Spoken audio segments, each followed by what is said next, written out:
Entremos então no momento da palavra, na reunião do cordão. E agora, momento da palavra, na reunião do cordão. Tema de hoje: por que Deus recolhe aqueles que o servem? Como assim servem a Deus? O que é servir a Deus?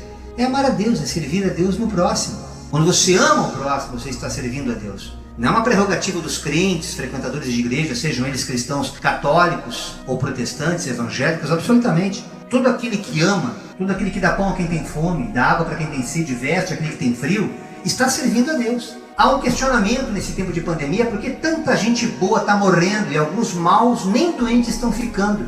Percebemos nos telejornais essas aglomerações ilícitas, raves, festas clandestinas, toda sorte de maldição. E as pessoas parecem que escarnecem da sociedade e parece que praga alguma chega até ela. Você vai entender essa noite por que Deus permite que nós cristãos, que estamos comprometidos com a verdade, estamos aqui comprometidos em ajudar vidas a serem transformadas por esse evangelho, por que muitos de nós padecerá neste tempo de pandemia? Tudo de acordo com a soberana vontade de Deus. Eu quero começar a leitura de hoje no livro de Gênesis, que é o primeiro livro da Bíblia, no capítulo 2, versos 16 e 17. E ordenou o Senhor Deus ao homem, dizendo: de toda a árvore do jardim comerás livremente, mas da árvore do conhecimento do bem e do mal, dela não comerás, porque no dia em que dela comeres, certamente morrerás. Romanos, Novo Testamento, capítulo 6, verso 23. Pois o salário do pecado é a morte, mas o dom gratuito de Deus é a vida eterna em Cristo Jesus, nosso Senhor. Os irmãos devem estar lembrados que na semana passada nós pregávamos sobre obediência a Deus, no sentido de ensinar as pessoas a obedecerem a Deus, naquela proposta que Deus nos faz, não como um pedido, mas como um mandamento: vão e façam discípulos. Ali em Mateus 28, 19 e 20, quando Jesus nos dá essa autorização para que nós batizemos as pessoas em nome do Pai, em nome do Filho e do Espírito Santo, mostrando que esse Deus, ele é trino. Cada uma dessas pessoas da Trindade é o próprio Deus, é o Deus Todo-Poderoso manifesto nas três pessoas do Pai, do Filho e do Espírito Santo, e ensinando-as a obedecer absolutamente tudo que Jesus nos ordenou. Porque o segredo da vitória do crente é a obediência. E foi exatamente isso que aconteceu ali em Gênesis. A partir do momento que Adão, permitindo de forma negligente que a Eva comesse do fruto do mal, que não era nenhuma macieira, é metafórica, obviamente essa fruta aqui, apenas para fazer um entendimento mais claro, mais didático, para que você compreenda que ela estava em desobediência ali no Éden, a contrariar a algo que Deus já havia determinado como lei. Eles tinham de tudo, irmãos, não faltava absolutamente nada. Deus os visitava, inclusive no final da tarde, para conversar com eles, como pai, como irmão. O próprio Deus os visitava, até o momento em que Eva comeu do fruto proibido, e ali a morte se instalou na humanidade. Porque no princípio não era assim.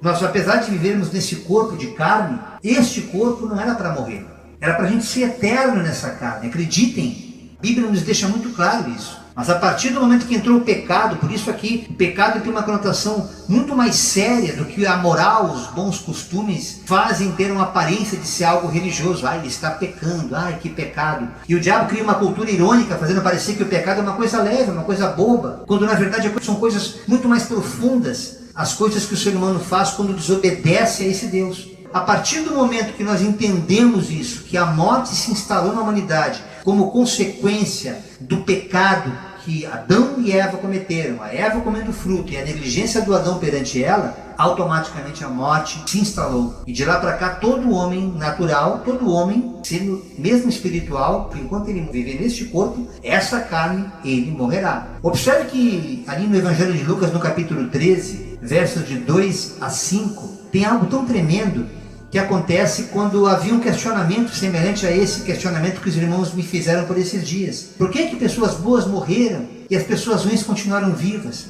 Acontecia naquela ocasião que Jesus estava naquele lugar, que eles estavam construindo um aqueduto ali em Roma, eram galileus, e havia uma discórdia de alguns terroristas da época chamados zelotes, que diziam: esses caras estão tirando uma onda com a gente, porque eles eram totalmente anti-romanos e achavam que aqueles galileus estavam traindo a fé, servindo a Roma. E por outro lado, para você ver o paradoxo, Pilatos, achando que aqueles trabalhadores galileus que estavam construindo aquele aqueduto estivessem traindo Roma, permitira que eles morressem. Então, olha quando Satanás age, por mais íntegro que seja a pessoa, Deus permite que as pessoas passem por aquilo, porque algo ela vai nos ensinar com essa tragédia. Tanto que a torre de Siloé caiu sobre ele e matou 18 pessoas. E os discípulos teriam comentado com Deus sobre isso. Aí vamos ao texto para que você compreenda. Lucas 13, de 2 a 5. Depois de questionado, Jesus respondeu: vocês pensam que aqueles galileus eram mais pecadores que todos os outros, por terem sofrido dessa calamidade, dessa maneira, da torre de Siloé cair sobre eles e eles morrerem? Pois eu lhes digo que não. Mas se vocês não se arrependerem, todos vocês também perecerão, independente se caiu ou não uma torre sobre a cabeça de vocês. Ou vocês pensam que aqueles 18 que morreram quando caiu sobre eles a torre de Siloé eram mais culpados do que todos os outros habitantes de Jerusalém? Pois eu lhes digo que não. Mas se não se arrependerem, todos vocês também perecerão. Então Jesus está deixando muito claro aqui, irmãos, que independente das tuas obras, das tuas atitudes, ou daquilo que tu é, eu sou um galileu, então eu não vou sofrer nenhum dano. Eu sou um crente, então o Covid não vai chegar em mim. Não, eu sou um cara santo, então a morte não vai me alcançar. E você começa a descortinar a Bíblia, e aí você volta lá para o Antigo Testamento com o profeta Isaías, no capítulo 57, versos 1 e 2. O texto nos diz: o justo perece, e ninguém pondera sobre isso em seu coração. Homens piedosos, homens bons, são tirados aqui da terra, e ninguém entende que os justos são tirados para serem poupados do mal. Aqueles que andam retamente entrarão na paz, acharão descanso na morte. Ou seja, Deus sabe o que vai nos acontecer lá na frente, irmãos. Muitas vezes aquilo que a gente entende como tragédia, a pessoa morreu, eu vi na prática, na minha família, a situação do meu pai, enfermo, e eu vendo que chegara o tempo de Deus recolhê-lo dessa terra. E naquele momento, o próprio Espírito Santo foi me trabalhando, aquietando o meu coração, semanas, meses com ele, no hospital, idas e vindas. Pedia a Deus, implorava: Senhor, recolhe ele, porque ele já não quer mais estar aqui. Ele já está mais aí com o Senhor do que aqui. Ou seja, se cumpria ali o tempo de Deus na vida do pai, do meu pai, o Ivo. Então eu pude ver na prática isso que Deus nos fala, que para poupar da calamidade, meu pai poderia ficar de uma forma muito pior, no estado vegetativo, assim como muitos irmãos que estão indo a óbito hoje, por esse Covid. Ele está sendo uma bênção, apesar de ser uma maldição para a humanidade, quando muitas pessoas poderiam, quem sabe, mais velhas, sofrerem, ficarem anos acamadas, sem terem uma vida de qualidade. Deus está poupando elas dessa calamidade. Então tudo aquilo que a gente vê como calamidade no primeiro momento, irmãos, é necessário que nós nos dobremos, que nós nos curvemos a Deus para compreender os desígnios dele, pois ele é soberano. Ele não quer que ninguém sofra. Se ele permite o sofrimento, é aquele sofrimento que nós, enquanto pessoas naturais, entendemos como maldade, quando na verdade é a própria justiça de Deus para nos conduzir à salvação, para que a nossa carne seja trabalhada, para que nela, cujo Espírito Santo que nos habita, possa também moldar o nosso espírito, a nossa alma, o nosso coração, para que sejamos dignos, pela graça, tão somente pelo sacrifício de Jesus Cristo, entendermos que a gente vai sair daqui e temos consciência da salvação. É isso que Deus faz nessas orações, as quais nós aqui do Cordão apresentamos, para que muitos não consigam entender, porque a gente orou, intercedemos e não adiantou nada. A pessoa morreu com falência múltipla dos órgãos, não valeu a pena orar. Irmãos, a oração do crente nunca é em vão, entenda isso. Toda a oração nossa ela é elevada aos pés do Senhor. Mas é importante que se compreenda que, apesar de a gente pedir, nós não sabemos orar como convém. É por isso que Deus é soberano nas suas escolhas. Apresentemos sim as nossas necessidades. Apresentemos a Deus as nossas justificativas em relação, não tão somente porque amamos. É claro que eu ficaria louco se perdesse a Denise agora, eu ficaria desequilibrado emocionalmente, mas eu não teria nada a reclamar, meus irmãos, a Deus. Eu não teria nada a culpar a Deus, no caso de repente eu me voltar contra Deus pelo fato dele ter me tirado ela, quando eu percebi que a morte estava à espreita ao nosso derredor. Porque Deus sabe, conhece meu coração, Ele sabe que eu tenho crido nele, Ele sabe da convicção de que ainda que um de nós venhamos partir primeiro, nós vamos nos encontrar de alguma forma na eternidade como irmãos em Cristo. Sabemos que é assim que é. Nós cremos, nós temos a esperança da salvação, irmãos. O próprio Evangelho de Mateus, capítulo 5, versos 44 e 45 nos diz, como Jesus falou: mas eu lhes digo, amem os seus inimigos e orem por aqueles que os perseguem, para que vocês venham a ser filhos de seu Pai que está nos céus,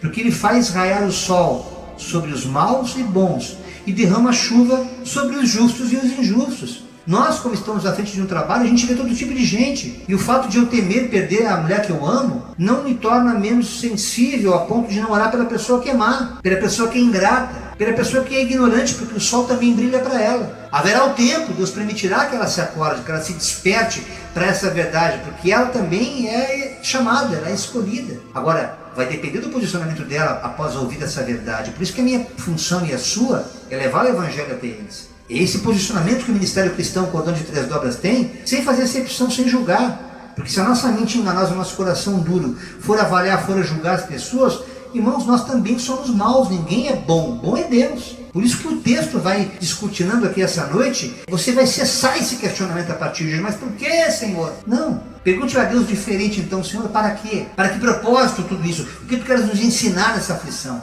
Foi assim que eu e minha esposa, em lágrimas aqui nessa sala, com nossos joelhos dobrados, orávamos a Deus, porque eu senti que eu estava perdendo a minha esposa nesses dias, irmãos, foi muito grave. Eu repreendi a morte o tempo inteiro, porque eu sabia que algo Deus queria fazer através dessa tribulação. Há enfermidades que são para a morte, há outras que não. Nós não sabemos designá-las, a menos que nós realmente estabeleçamos uma aliança perpétua com Deus. Aí nós vamos saber quando é que é a nossa hora, e o texto vai falar já sobre isso. Portanto, da mesma forma como o pecado entrou no mundo por um homem, lá pelo Adão, e pelo pecado a morte, assim também a morte veio a todos os homens, porque todos pecaram. Porque todos pecaram. Ninguém se safa, ninguém pode dizer que eu não fiz isso, eu não sou pecador, eu sou bonzinho. O ser humano, pelo simples fato de existir, ele já traz consigo a natureza pecadora e obviamente carrega em si a morte. Quando você vai ao médico, por exemplo, que o médico faz alguns exames e detecta que você tem uma predisposição a desenvolver determinadas doenças, motivo pelo qual até inclusive a gente faz check-ups para ver, eu posso ter isso, eu posso ter aquilo. Eu não tinha asma um tempo atrás, eu era um atleta, de repente desenvolvi asma. O meu corpo corruptível desenvolveu isso. Havia no meu DNA, havia alguma coisa que no tempo certo, no tempo determinado por Deus, ele ia permitir que isso acometesse a minha carne. Para qual propósito? Ele tem os mistérios dele, não cabe a mim julgar. Mas alguma coisa ele me fala ao coração e eu já entendo. Paulo tinha espinho na carne, e quando ele questionava a Deus, que era esbofeteado por Satanás, como quem diz assim, cadê o teu Deus que não te cura? Como muitas vezes nos falam. E Deus fala claramente conosco, quietinho, não fala, não reclama. A minha graça te basta. E quando nós seguimos nessa consciência, irmãos, a gente vai andando, não há mais questionamentos a fazer. Você vai amadurecendo a fé. Lá em Romanos, Paulo também fala no capítulo 5, versículo 16 a 20.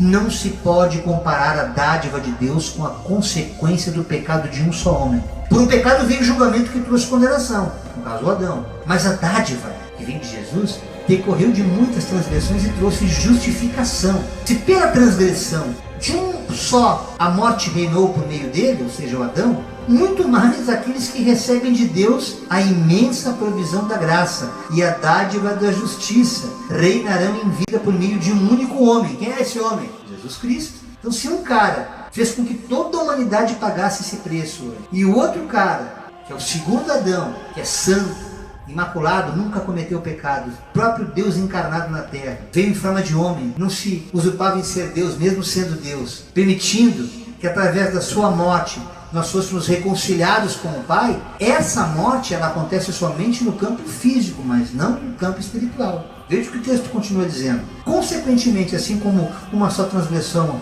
resultou na condenação de todos os homens, assim também um só ato de justiça resultou na justificação que traz vida a todos os homens, ou seja, a crucificação dele. Logo, assim como por meio da desobediência de um só homem, o Adão, muitos foram feitos pecadores. Esses muitos aqui é a humanidade. Assim também por meio da desobediência de um único homem, muitos serão feitos justos. Porque debaixo da obediência a Jesus Cristo, nós seremos justificados. A lei foi introduzida para que a transgressão fosse ressaltada, mas aonde habitou o pecado, aonde habitou a morte espiritual, transbordou a graça, favor imerecido. Louvado seja o Senhor. O salmista já dizia lá no Salmos 89, versículo 48, quem pode continuar vivo e nunca morrer? Quem é que pode escapar da sepultura? Então, quando nós nos questionamos quem é que vai morrer primeiro, será que essa Covid vai matar algum parente meu? Nos cuidemos, irmãos. A gente quer fazer hora extra aqui sim. Sabemos que depois de 70 anos, a própria Bíblia fala que é enfado. Mas nós queremos prorrogar o nosso tempo aqui. Porque ainda que a gente consiga viver mais de 100 anos, ainda assim é pouco tempo comparado à eternidade com a qual nós conviveremos com Jesus fora daqui, no outro corpo. Se a gente morre com Ele agora, a gente ressuscita com Ele depois. Mas até chegar essa consciência, é muita renúncia do meu eu, é muita oração para que Deus te mostre e muita leitura da palavra para que você conheça o Deus que você serve. Paulo fala na primeira carta aos Tessalonicenses, capítulo 4, versos de 13 a 18. Irmãos, olha só, irmãos, não queremos que vocês sejam ignorantes quanto aos que já morreram, que dormem, para que vocês não se entristeçam como os outros que não têm esperança, que se desesperam. Não. Se nós cremos que Jesus morreu e ressurgiu e ressuscitou, cremos também que Deus trará mediante Jesus e juntamente com ele aqueles que neles dormiam, ou seja, todo aquele que morreu em Cristo vai ressuscitar com ele. Dizemos a vocês pela palavra do Senhor que nós, os que estivermos vivos, os que ficarmos até a vinda do Senhor, certamente não precederemos os que dormem. Ou seja, quando Jesus voltar no arrebatamento, primeiro aqueles que já morreram vão ressuscitar. Não importa se foi sepultado, se foi cremado, se o corpo foi dilacerado, não interessa, irmãos. Esses ressuscitarão primeiro. Pois dada a ordem com a voz do arcanjo e ao ressoar da trombeta de Deus, o próprio Senhor descerá do céu e os mortos em Cristo ressuscitarão primeiro. Depois disso, os que estivermos vivos seremos arrebatados juntamente com ele nas nuvens. Que coisa maravilhosa! Para o encontro com o Senhor nos ares, irmãos. E assim estaremos com o Senhor para todos sempre. Consolem-se uns aos outros com essas palavras. Deus quer que você que está enlutado, mas você que já conhece a palavra, console aquele que, como você, também está triste pelo ente querido que já partiu, mas não tem consciência dessa verdade. Ele não crê que isso vai acontecer. Morreu, acabou. Morreu é só enterrar. Morreu é só cremar. A vida é aqui. Depois daqui não existe. Existe, irmão. Como existe? Há uma vida com Deus depois disso aqui. Mas é necessário que nós renunciemos esta vida para que compreendamos aquela que nos aguarda. Certamente o Senhor soberano não faz coisa alguma sem antes revelar o seu plano aos seus servos, os profetas. O profeta Amós já falava no capítulo 3, verso 7, que toda vez que chega o momento da partida, assim como muitos irmãos que estão partindo agora, pastores, você vê imensamente mensagens espalhadas nas redes sociais, YouTube, Instagram, Facebook, de pessoas que, embora não tendo consciência, vão morrer amanhã, mas ela sentiu que estava chegando o momento dela. Muitas mensagens. Dá uma checada e você vai ver pastores que recentemente por Covid foram resgatados, foram levados dessa terra. Aqueles que representavam Cristo aqui na terra, aqueles que realmente têm compromisso com Deus, estão sendo ceifados, mas não para uma morte, estão sendo ceifados desta terra, mas não viram a morte, não verão a morte, como é a promessa de Deus para cada um de nós. É um sono, por isso que ele usa a expressão dorme, aqueles que dormem, porque para Deus a morte é apenas um sono. Aquele que não crê é morte, e é a segunda morte que vai alcançá-los. Mas isso é conversa para um outro momento. João, o Evangelho de João 21, de 21 a 23. Vendo Pedro a este, disse a Jesus: Senhor, e deste o que será?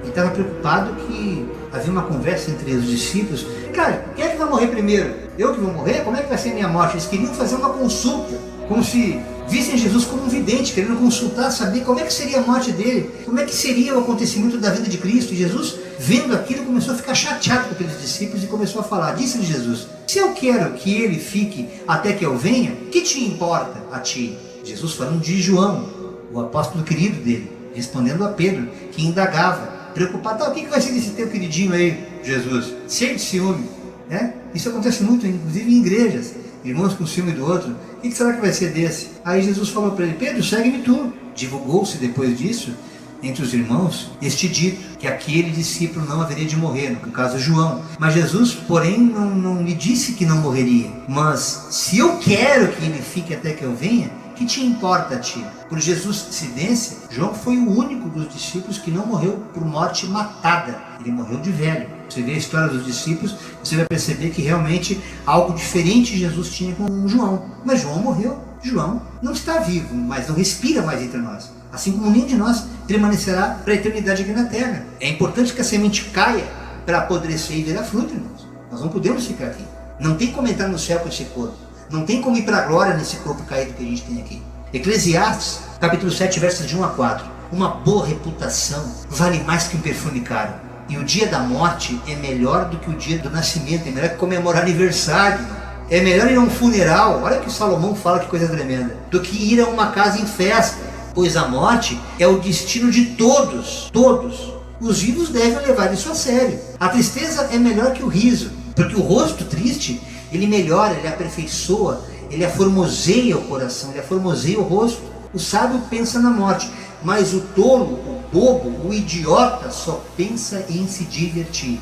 Cada vez que eu tenho visto, irmãos, seja pela televisão ou aqui no bairro, a gente vê por todo lugar. Festas clandestinas, até em família. Risadas, gargalhadas, bebedices. Eu lembro desse versículo de Eclesiastes 7, de 1 a 4. O tolo não consegue perceber o que está diante dos olhos. É um negacionismo tão patético que ele não consegue entender que aquela diversão dele não tem absolutamente nada a ver de comunhão com aqueles que estão sofrendo. Ele não consegue perceber e enxergar a dor do próximo. Ele não conseguiu entender, como fala Eclesiastes 3:2, que há o tempo de nascer e o tempo de morrer. E nesse tempo que pessoas estão sendo ceifadas, é o momento de a gente que está vivo, nós vivos, intercedamos por aqueles que estão enfermos, pelas famílias que estão enlutadas. Não orar pelos mortos, porque isso Deus não quer que nós façamos. Daqui para o além não há como chegar a nossa oração. Nós devemos interceder por aqueles que estão vivos, irmãos. Mas ao mesmo tempo, reverenciar e respeitar aqueles que estão partindo em sua memória. Não festejando, fazendo raves, festas clandestinas,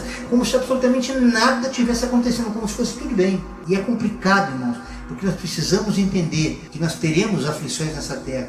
E o último inimigo a ser vencido é a morte, como Paulo fala na sua primeira carta, no capítulo 15, verso 16. E lá em Eclesiastes 7, nos versículos 14 e 17. Preste atenção nesse texto, você que nos escuta. Quando os dias forem bons, aproveite-os bem. Mas quando forem ruins, considere. Leve em conta. Só quer viver bom? Vai ter dia ruim, vai ter dia mau. Deus fez tanto um quanto o outro. Para que ele fez isso? Para evitar que o homem descubra qualquer coisa sobre o seu futuro. Para que não tenha aquela arrogância de dizer, não, eu sei o que vai acontecer comigo, eu sei como é que eu vou morrer, eu sei como é que eu isso, eu sei como é que eu aquilo. Para que nós não nos tornemos demônios, para que nós não viremos um diabo. Então Deus quer que nós coloquemos o foco apenas na vida vindoura e aproveitemos essa vida passageira, fazendo bem, praticando bem, orando sem cessar, conhecendo Deus através da sua palavra, para que nós desfrutemos como coisas a serem acrescentadas e não como foco, não como alvo da nossa passagem efêmera aqui na terra. Nesta vida sem sentido, eu já vi de tudo. Um justo que morreu apesar da sua justiça, e o ímpio que teve a vida longa apesar da sua estupidez, da sua impiedade. Por isso não seja excessivamente justo, nem demasiadamente sábio. Por que destruir-se a si mesmo? Não seja demasiadamente ímpio, pecador, também não seja tolo. Por que morrer antes do tempo? Olha que sabedoria que Salomão fala aqui. Porque, irmãos, quando nós entendemos esse processo da vida do ser humano, nós vamos saber viver todas as etapas, desde o nascer até o morrer. E é lógico que vai ficar aquela saudade, aquela dor da partida, que é incomensurável, é uma dor que só quem sente sabe. Mas nós temos um amigo, o Espírito Santo Consolador, e temos os verdadeiros irmãos em Cristo, os quais Deus coloca para ombrear conosco. Eu não sei quem Deus vai levar primeiro, se eu ou a Denise, mas sabemos que esse dia chegará.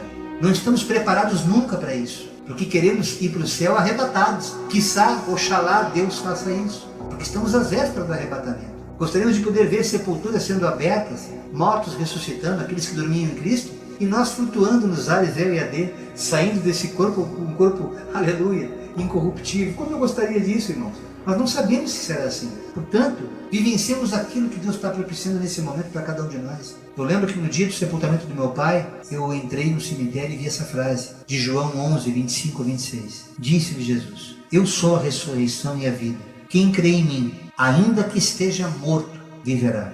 E todo aquele que vive e crê em mim, nunca morrerá. Crês tu isto? A morte ou a sobrevivência milagrosa de uma pessoa, especialmente nesses tempos de pandemia, meus irmãos, por acidente, por quaisquer outras doenças, porque tem pessoas morrendo de infarto, morrendo de AVC, de câncer, e toda sorte de pragas, de doenças que alcançam, infelizmente, esse corpo corruptível. É importante que nós tomemos consciência que todos nós morreremos um dia, pois morrer faz parte da nossa condição humana, da nossa carne, do nosso corpo corruptível. Mas nós, cristãos, não permaneceremos mortos. Nós que aceitamos Jesus como o único Senhor e Salvador, nós já deixamos a morte, já renascemos em Cristo, já morremos para esse mundo. Desfrutemos do melhor dessa terra, apesar das muitas tribulações, as quais Deus nos promete que nos livraria e nos livra de todas, mas permitindo que nós passemos ainda mais um pouquinho dessa existência aqui, para que nós levemos essa boa nova àqueles que não têm esse entendimento, cuja mente está completamente cauterizada. Portanto, não permaneceremos mortos. Jesus nos promete que aqueles que crerem nele não perecerão, mas terão a vida eterna, conforme João 3,16. Porque Deus amou o mundo de tal maneira que deu o seu Filho unigênito, Jesus Cristo, para que todo aquele que nele crê não pereça, mesmo que desça a sepultura, mesmo que morra essa carne, mesmo que tenha falência múltipla de órgãos, que não há condição de voltar a essa vida aqui, mas ele vai desfrutar de uma vida eterna, num outro corpo, um corpo incorruptível, semelhante ao corpo de Jesus Cristo. Que essa mensagem ela possa te trazer fé, te trazer consolo, te trazer bom ânimo e fazer você compreender que, por maior que sejam as tribulações, os teus questionamentos, a imbecilidade humana que a gente testemunha todos os dias, a ignorância, o desprezo, esse negacionismo perante a morte, nós vamos ver até a vinda de Cristo, porque já se instalou na terra a apostasia e no mundo jaz o maligno, e é importante que nós entendamos isso. Tão certo como um eclipse, onde você vê o sol e a lua, ou quando você vê um amanhecer, você vê o sol de um lado e a lua de outro, assim será a aparição do Filho do Homem, irmãos. Nós veremos no céu e contemplaremos a sua face, face a face. Mas até lá, nos santifiquemos, nos separemos mais para Deus, busquemos conhecer mais esse Deus através da sua palavra. Nós do Ministério Cristão Cordão de Três Dobras não estamos aqui para fazer membros de igreja, não.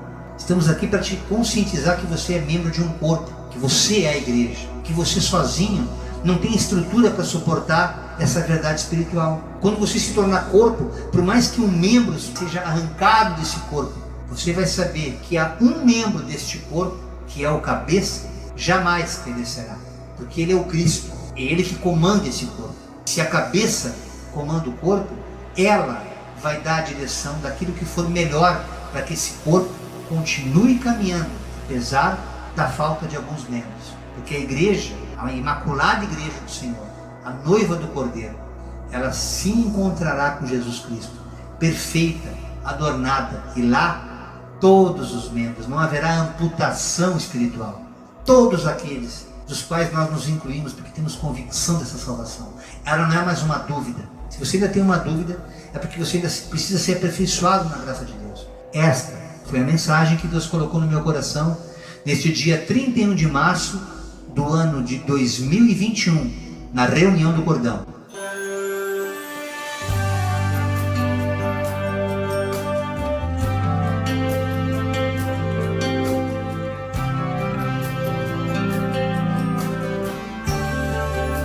Olhando para ti, consigo compreender que o impossível nesta vida é possível pelo seu poder. E a vida que eu vivi antes de te conhecer perdeu todo o sentido, e o que eu era já não quero ser. E esta força que há em mim, que me ensina a prosseguir, que tirou todo o meu medo e me amou sem nada exigir, transformou meu coração, derramou do seu poder, e através de seu Espírito eu hoje sei o que é viver. Ele é Jesus e tem poder para te salvar, vais renascer, vem confessar, coração crer, e então verás o que ele vai fazer.